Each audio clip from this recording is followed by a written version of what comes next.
Shalom, everybody. Akiva Gersh here. So excited to be talking Aliyah with Rabbi Steven Pruzansky. Rabbi Steven Pruzansky is a lecturer, author of many books, and was a practicing lawyer for many years before entering the world of rabbinic leadership. For 9 years, he was the spiritual leader of Congregation Eitz Chaim in Kew Garden Hills, New York. While in New York, he served a 2-year term as the Vad HaRabbanim of Queens. He most recently was the spiritual leader of Congregation B'nai Yeshurun, a synagogue consisting of nearly 600 families located in Teaneck, New Jersey, and one of the most vibrant centers of Orthodox Jewish life today. He has served since August 1994, and most recently just made Aliyah to the land of Israel. Thank you so much, Rabbi Pruzansky, for your time. Thank you. Pleasure to be here in more ways than one. Exactly, right? So, I mean, you just made Aliyah. If I'm not mistaken, you're still in quarantine now, is that right? Yes, still. One more day. One more day. Unbelievable. So I really want to start with that because that is not a normal way to make Aliyah, not a normal experience. You clearly planned this Aliyah many, many months, if not years ago, who knows? And you most likely were not planning to be making Aliyah in a pandemic, which would necessitate you being in quarantine. Can you just maybe share a little bit about that to start up the conversation? What was it like to go basically from the airport straight into quarantine? I mean, when we envisioned Aliyah, we thought when we'd arrive, they would welcome us with a red carpet and a parade. Instead, we were welcomed with house arrest. Right. So, I mean, you've been inside for... You know, if Eretz Yisrael is nicknamed Yisurin, you acquire the land of Israel only with suffering, then it's a really small price to pay. I mean, you had the generations, centuries of Jews would have given their right arms to be able to be quarantined in the land of Israel. So who am I to complain? What is there to complain about? Right. And it ends soon enough. Right, for sure. Well, I'm really looking forward to you guys getting out of quarantine and into the world and really begin this Aliyah journey. If you can share with us, you know, I mean, Aliyah is a big step, obviously. It's a big decision. It's a big change in one's life. So if we can just start, you know, with this question also, like, what motivated you to make Aliyah in the first place? Yeah, it's been something that it was part of a long-term view, how long-term it would be. So you know yourself, coming from the exile, there are many different vagaries in a person's life. And it's always difficult to know when is the right time. So I announced to Shul about 18 months ago that we'd be making Aliyah in July 2020. Of course, no one could have predicted, never would have known, that the last 5 months would be like this. And all the various obstacles that would arise as a result of coronavirus, and then the other problems that America's been having recently. So yeah, it's unprecedented. The truth is, it almost derailed certain steps along the way, but in fact, b'siyata d'shmaya, with God's help, everything worked out. And even when we were told something might not work out, it worked out anyway. So we came on Aliyah in time. In fact, exactly the date that I chose when I was in touch with them back in January, that was the date we wound up coming. July 20th. Wow, amazing. I mean, I know, you know, over these past few months, you know, being here in Israel and dealing with the coronavirus pandemic and situation, and obviously seeing Israel closing its doors like other countries because that's what it needed to do. And it's just so interesting that we got to a point where, for the most part, not entirely, but for the most part, the only people that can come in to the country were Israelis coming home from business, travel, whatever, and people making Aliyah. I mean, that... So on our flight, there were about 30, 35 other Olim. Wow. So it testifies to something that is always percolating in the Jewish heart. And even though I would imagine everyone who made Aliyah on our flight was confronted by the same obstacles, nonetheless, everyone persevered. Amazing. You know, a lot of people talk about when they make Aliyah, just the support and the community and the you're in the Jewish homeland, and you can feel that kind of sense of family. You guys, again, have been in quarantine for the past 2 weeks. So you haven't been able to fully feel that just yet, though I'm sure you've tasted that on previous trips of yours to Israel. But even in quarantine, were there any kind of moments or experiences that you were able to have that felt like, okay, yesterday so thank God, yesterday we celebrated the Zoom bar mitzvah of our grandson, Yehuda, who lives in Ramat Beit Shemesh. So a lot of the family from America could not come on both sides, but nonetheless special. And so just like we're talking now on Zoom, a lot of human interaction is facilitated through Zoom. You miss something also, but nonetheless, to see face to face and to be able to talk to people, so that you have. And we've been in touch. We have 2 daughters and sons-in-law living here, and 8 grandchildren living here as well.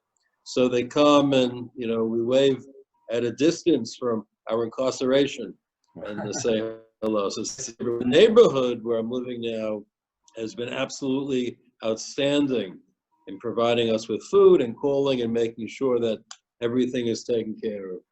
All good things, though, must come to an end. Quarantine ends tomorrow. Right. That's kind of funny. It's kind of reminiscent of Bnei Israel coming out of the desert and coming into Eretz Yisrael. And they have to live real life, That's correct. Not just being fed with the miracles of the man and everything else. I know that you have kids, like you just mentioned, here in Israel, who already moved here some time ago, and I know that you have some kids also in America. When people make Aliyah, there's so many factors that they have to think through and consider and kind of lay out their cards and make the right decision for themselves. What was that like, or what is that like for you, kind of with this family situation where, about half the family's here, half the family's in America, and you made that decision to come and make Aliyah at this point? What was that like for the process? Yeah, we've lived that already for over a decade, and it's not easy. I'm not going to understate it. It's not easy. And leaving children behind in America and grandchildren as well. So it's emotionally very draining, because naturally you miss them.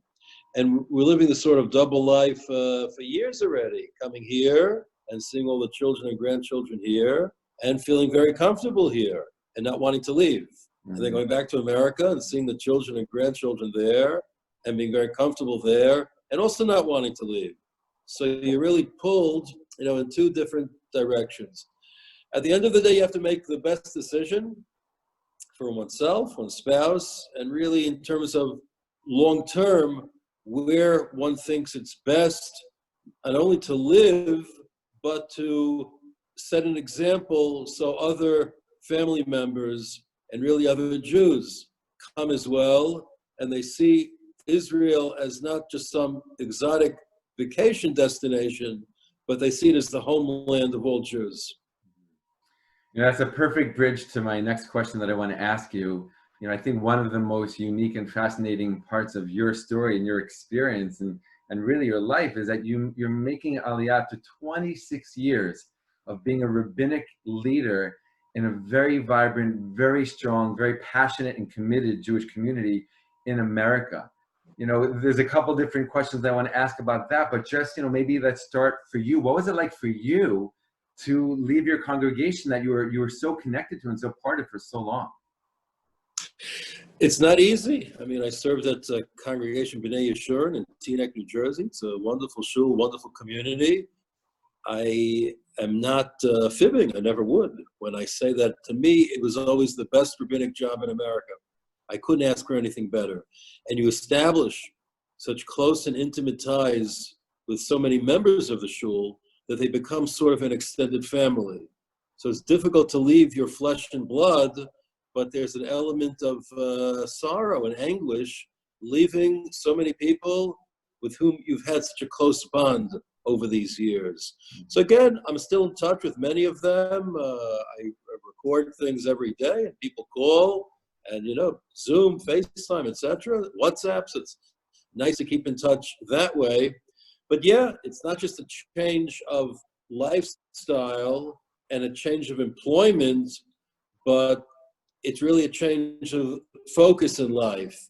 And a good part, I don't want to say my identity, but a good part of my personal relationships are changed, dramatically changed, because I'm no longer there. But many B'nai Yeshurunites over the years have made Aliyah. Many B'nai Yeshurun children live in Israel. And here in Modi'in, we have probably close to 20, all told, kids who grew up in our shul who live here. And I know many other families will come as well. So I'm hoping always to stay a part of their lives, as I know I've been a part of their lives, as they've been a part of my life over these years. Mm-hmm. Amazing, beautiful. So I want to ask you the flip question. You're a rabbi, you're a rabbinic figure. You are such an important person in these people's lives, and have been for so long. I mean, over 2 decades, nearing 3 decades. For clearly, let's state the obvious. The fact that you were there for so long means that the connection between you and your congregation was very positive and very strong. And for them to see their rabbinic leader, their rabbi, get up and go, that must be also something very powerful and even intense. So what did you sense from your congregation in terms of their reaction or feeling or experience of you leaving and making Aliyah? Well, I'm sure there are always some who wondered why I didn't do it many years ago. But the truth is that there's a certain sadness involved. There were many tears, mostly for my wife leaving, not necessarily for me. But yeah, it's wrenching for people, because the rabbi is a figure. Sometimes you know, but sometimes you don't know how close people feel to you. And I sense that the last few months as well. That, how much a part of their lives they consider you until they come up and tell you. And so, yeah, it's not easy, but I think it's somewhat ameliorated because they knew that we were gearing up for this for many years already. It's something that Aliyah, we addressed in shul, and our love of the land of Israel. They knew that this was an essential part of my identity, so it wasn't a shock to them. I think some were hoping I delay it another few years, but it wasn't a shock or a surprise that this would happen. Mm-hmm. Right. And, an extension question to that and what you're talking about, I mean, let's be honest, you were a rabbinic leader of an Orthodox community. It's pretty clear to any Orthodox Jew the value of Eretz Israel, the value of living in the land of Israel, especially at a time when we can live in the land of Israel, especially so easily. So my next question, or two even, related to that is, I've heard, I wonder about your experience, but I've heard that there are, with all due respect, that there are some rabbis in the Orthodox American community that are a little bit afraid to talk too much about Aliyah from the pulpit with their congregants in their congregation, because it's kind of like, well, if you inspire so many people to make Aliyah, or too many people, you kind of got yourself out of a job, right? Right. It is something of an admission against interest. Right. That's true, because you can make your job obsolete and your community disappear. I think, though, really a very small minority of rabbis actually feel that. I think the greater hurdle to overcome is the notion that it makes people uncomfortable to hear about something that they should be doing and they either can't or won't, for a variety of reasons. I understand that. I think that affects more rabbis, this point, than the former point about making themselves irrelevant. You have to do it in a way that's very tactful, very sensitive, and I always adopted the approach. I mean, personally, for me, I'm here less than 2 weeks, so I'm approaching this law with the zeal of the recent convert. But nonetheless, if it's done in the right way, a person can feel, I wish I did that. I know I should be doing that, and for whatever reason, Yitzro Takpo, right now I can't do that. I think that's a healthier approach spiritually than a person saying, it's not a mitzvah, it's not a value, I don't want to think about it. I think that's wrong. I think it's much better for people to think and for rabbis to teach. It is a mitzvah, it is a value, it is something we should be doing, and I'm planning on doing it. And maybe if today's circumstances include me, so perhaps tomorrow or next month or next year, I'll be able to do it. So you always have to be thinking down the road. And that's what I would tell people in shul. Work it into your life's plans. How can I arrange my business, my family life, so that I'll be able to live in Israel? Mm-hmm. I think, by the way, I mean, you might be coming to this, the last few months have seen a surge in this sense, in this sensation, in this realization that more people than ever before, because of the coronavirus, work from home, and now they and their employers see that working from home or working off-site is very doable. Productivity can even increase when you're working from home. You know, Teaneck is just in a normal sense 10 minutes outside of New York City. That means during rush hour, it's about 60 minutes away. You're traveling 60 minutes one way and 60 minutes another way, so you're losing 2 hours of potential productivity. To use those 2 hours, even to use an hour and a half of them and learn for the other 30 minutes, your life is better, your company's life is better. It's a win-win for everyone. So I think the more people, it's not amenable to every business, but I think the more people see that they can work off-site, it makes Israel, living in Israel, a much more viable option. Mm-hmm. 100%, right? We're living in very, very unique times in that sense. And this is obviously a very new reality very, very recently. And I do want to come back to that point. But before we get to that point, I just want to do one more other add-on, you know, to the fact that you as a rabbi just made Aliyah. And you already started to talk about that. But what I want to ask is, again, you know, your community and other communities like it. I know the Teaneck community, it's very pro-Israel, it's very, you know, religious Zionist.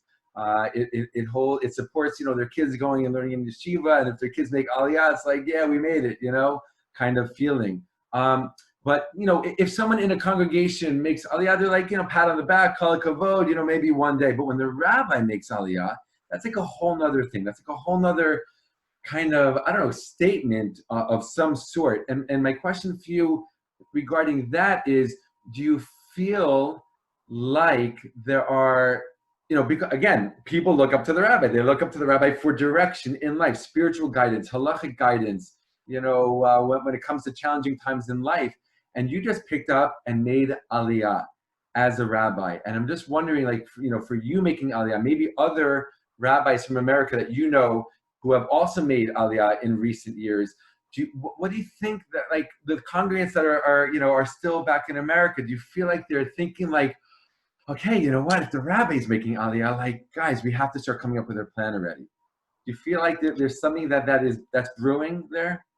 I think there is an influence. There's no doubt. It does set an example.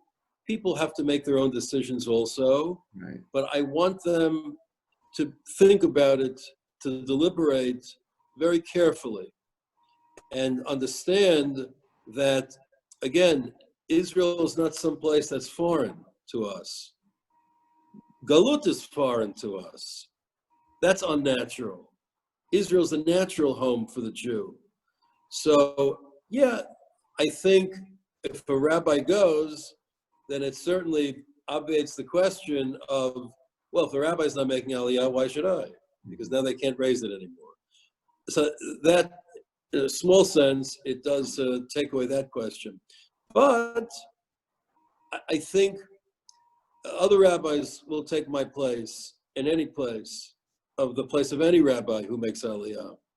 Nevertheless, I think it sends a message to all Jews of priorities, of where we see our future, of where we see our destiny. And there's no doubt that during the difficult times that America is experiencing now, there was a thought to maybe now is not the time to leave and stay, and you have to rebuild. The shuls are not really fully open yet, and certainly not back to 100% capacity. Who knows when they will be back? I mean, even shuls in Israel are not fully open. So there's an element of seeing a dramatic transformation of all shuls, of synagogue life generally, of communal life generally in America. I think those institutions that made people feel more rooted to America, now that those institutions are less rooted and less stable, so it should give people at least a thought, what is happening? What does this mean, both short-term and long-term? If every galut has to come to an end, then is this the way that God is ending this one, the American one? So time will tell, of course, but you want people to be having those conversations first with themselves and then with their family and friends. Mm-hmm. Really, really powerful and really, really important to hear. Again, I feel like when I look at you and I look at your situation, you're in such an interesting place in my eyes, because you spent so much time in America. You spent so much time in a very specific leadership position in America. And you just came over here and you're just beginning this new chapter of your life here in Israel. So you're kind of like straddling on some level these two worlds. You understand both of these worlds really well, because I know that you've been to Israel many, many, many, many times before actually making Aliyah.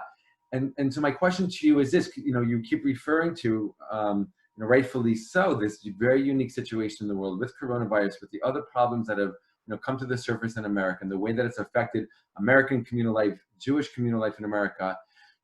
What's your sense? What's your sense of how this will impact the greater American Jewish community, not even only the Orthodox Jewish community, which is usually looked at as like the Jews from America that will make Aliyah. We do know that there are non-Orthodox Jews from America who also make Aliyah. But what's your sense, just in this unique position that you are in, and in these unique times, of how this will impact specifically Aliyah from America? I think the non-Orthodox world is struggling generally with diminished numbers and reduced commitment. And to a great extent, they've been taken over by left-wing politics, under the general rubric of Tikkun Olam, which takes into account many different issues, not all of them Torah-related or Jewish-related. So I don't know if Aliyah is on their agenda necessarily, but I think if it's not, then their numbers will continue to hemorrhage anymore. And if anything, an effort should be made to reach out to those communities that, Israel is not the Ir Miklot for everybody, even though there's a place here. And, there are problems of assimilation and intermarriage in Israel also, although of course much less than in the exile. But I think their greatest chance of retaining a Jewish identity is going to be in Israel and not outside of Israel. And so they'll be especially hard hit by the upheaval and the disruption in American life, and they're going to have to reckon with it in a way that, it's unprecedented. I know a lot of the temples are planning Zoom services for Rosh Hashanah, Yom Kippur, in a way that, Torah Jews can't. But the halachic issues aside, it becomes very difficult to contemplate why that would ever stop. In other words, the attendance is down anyway, even before this. And now they could watch, so why attend in person? So if, to whatever extent, the temple, the synagogue, was the center of their religious life, to the extent that recedes even more, is problematic. So you're talking a lot of Jews. Those souls, no doubt, will be in a much better spiritual state, like everyone, in Israel than outside the land of Israel.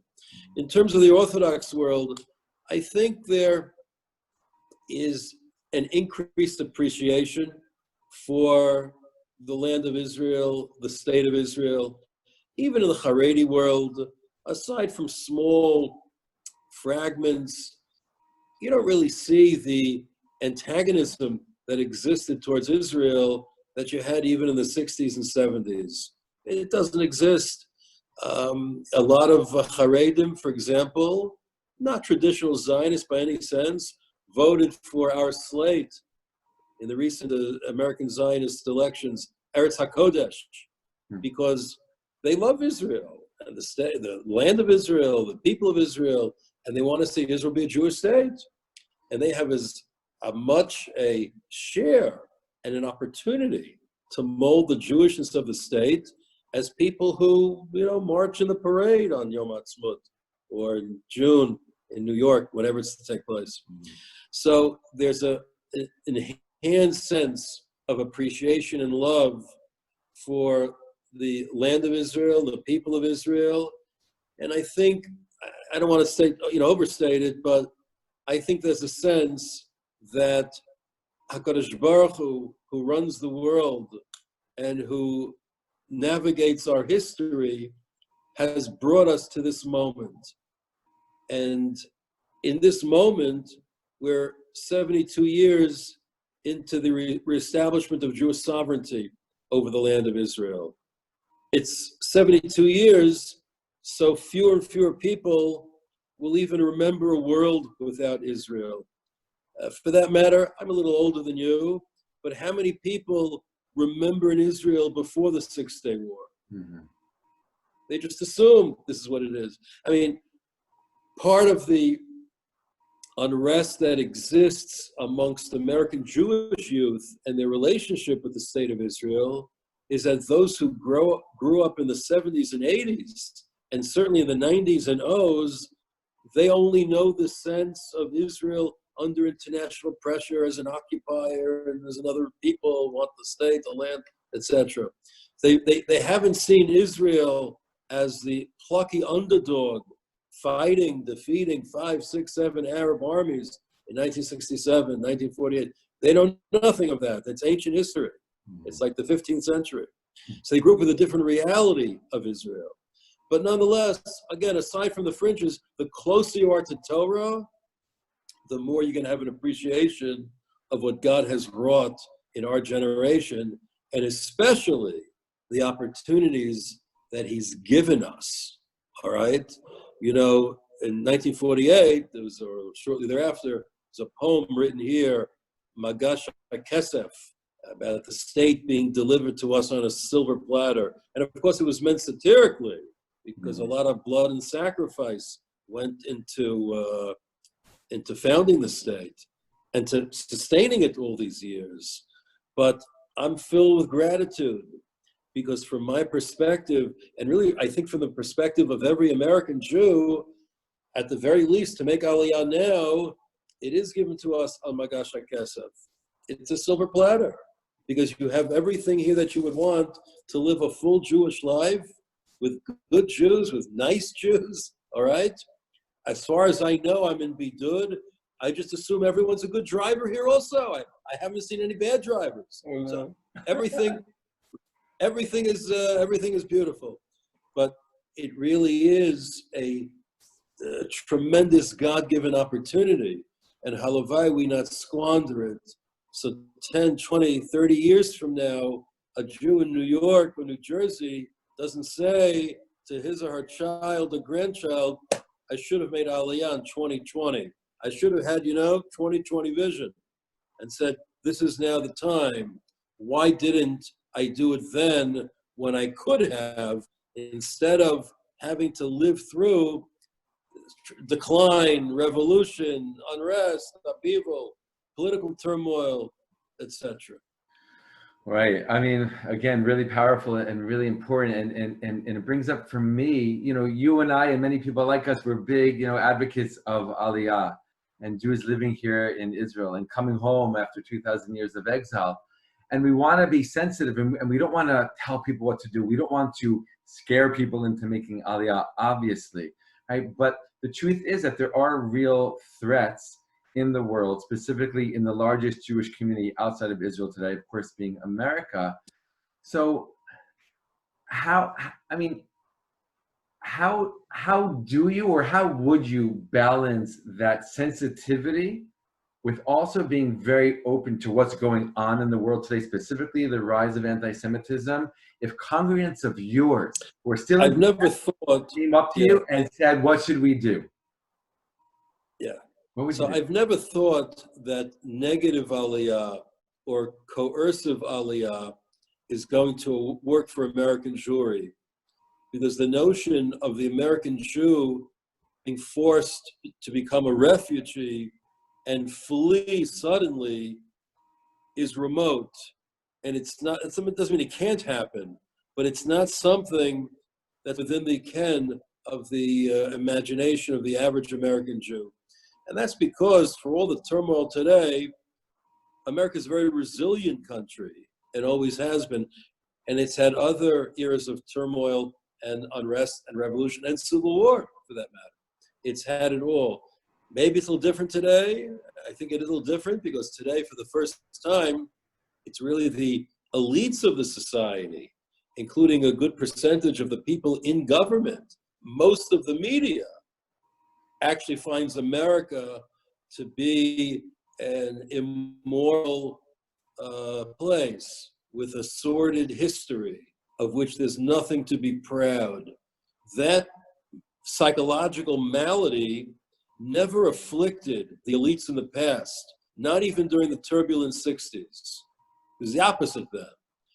But now that the elites are joining with the mob in seeing nothing exceptional about America except its malevolence, that might be a tipping point, and people should be aware of that.